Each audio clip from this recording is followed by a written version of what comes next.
Hey everyone, welcome back to my YouTube channel. आज मैं आप लोगों के साथ शेयर कर रही हूँ कि स्मूथनिंग और रिबॉन्डिंग में क्या डिफरेंस है।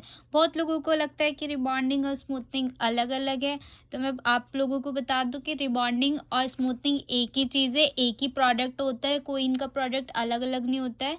ठीक है, तो मैं इसमें डिफरेंस बता देती हूँ आपको क्या क्या डिफरेंस होता है, किस क्यों लोग बाग इतने कन्फ्यूज़ होते हैं।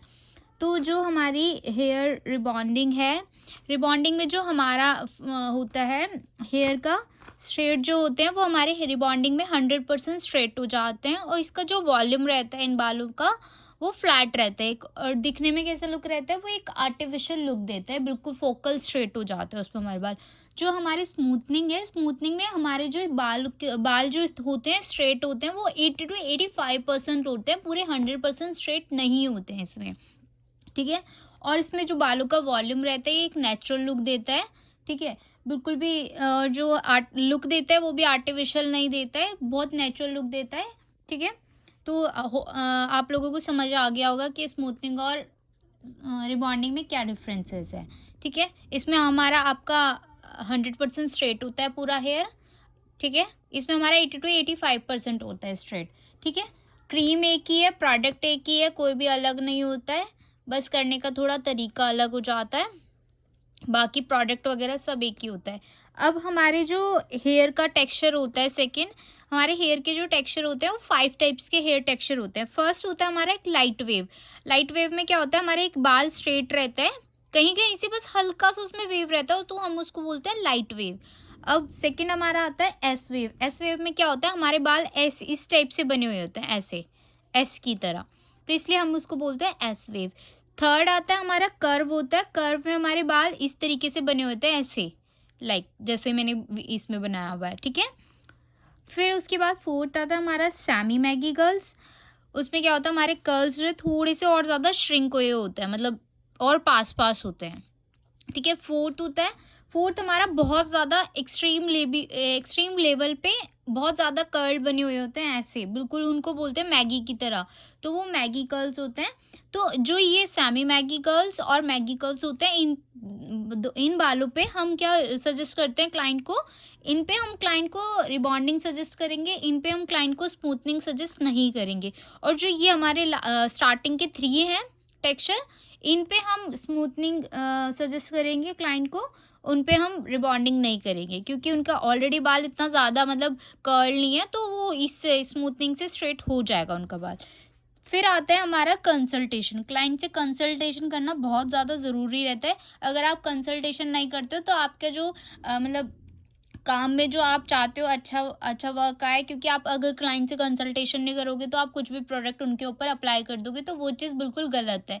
इसलिए फर्स्ट आपको सबसे पहले क्लाइंट से कंसल्टेशन करना बहुत ज़्यादा ज़रूरी है, तभी आप क्लाइंट को सजेस्ट करते हो कि आपको क्या करवाना चाहिए और क्या नहीं करवाना चाहिए। ठीक है, तो फर्स्ट हम क्लाइंट से, अगर हम स्मूथनिंग कर रहे हैं तो क्लाइंट से सबसे पहले पूछेंगे कि आपने शैम्पू कब किया था और आपने अभी कंडीशनर वगैरह लगाया है कि नहीं लगाया है, ये सब चीज़ें उनसे पूछेंगे। फिर उनसे पूछेंगे कि आपने हीना कितने टाइम पहले लगाई है, हीना अभी लगाया हुआ है या नहीं लगाया हुआ है, या फिर कभी हीना अप्लाई किया था।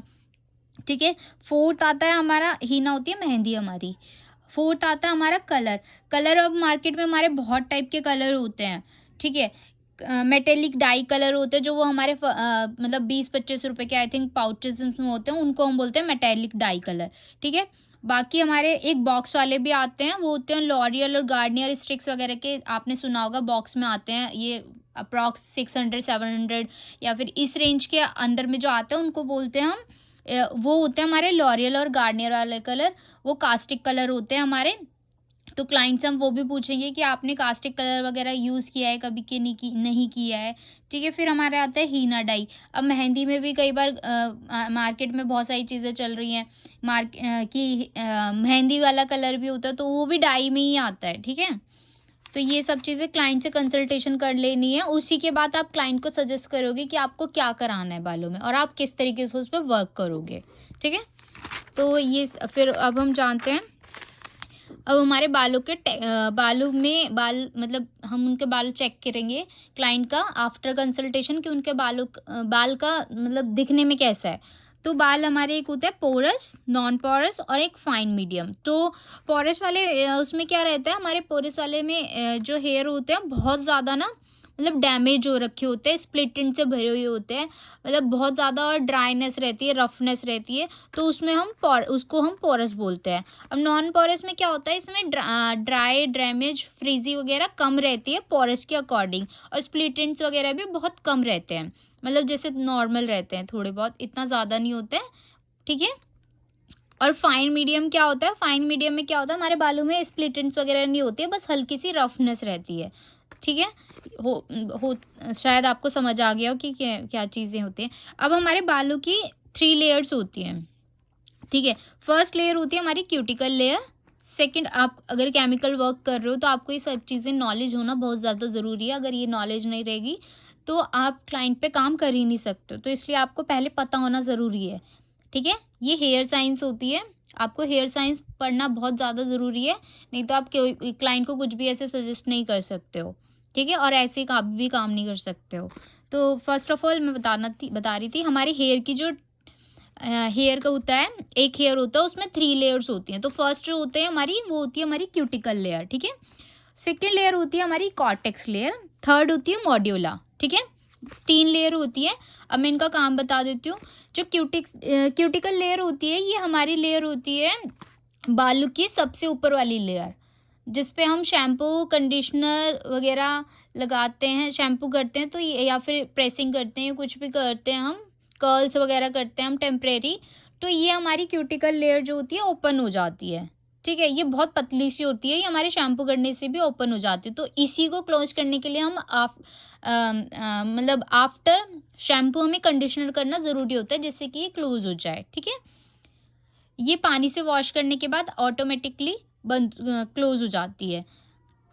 उसके बाद सेकेंड लेयर आती है हमारी, आती है कोटेक्स लेयर। कोटेक्स लेयर क्या होती है, जिस पे भी हम केमिकल वर्क करते हैं, अपना पूरा स्मूथनिंग, केराटिन, कलर, जितना भी हमारा केमिकल का वर्क होता है, ये हमारी कोटेक्स लेयर पे ही होता है, ठीक है। ये सेकेंड हमारी लेयर होती है बालों की। मॉड्यूला जो है, ये हमारी बालों की थर्ड लेयर है। ये बहुत ही कम रेयर मतलब बालों में पाई जाती है, जिसका हेयर बहुत ज़्यादा अच्छा होगा उन्हीं बालों में पाई जाती है। ये बहुत कम रेयर मतलब ये पाई जाती है, हर किसी के बालों में ये नहीं होती है।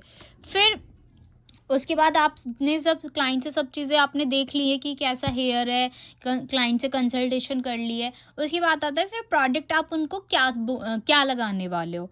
तो फर्स्ट है, अगर हीना कोटेड हेयर है या फिर वर्जिन हेयर है या फाइन हेयर है, ठीक है, तो आप उन पे सॉचकॉफ का जो सॉचकॉफ में 3 वेरिएंट आते हैं क्रीम के।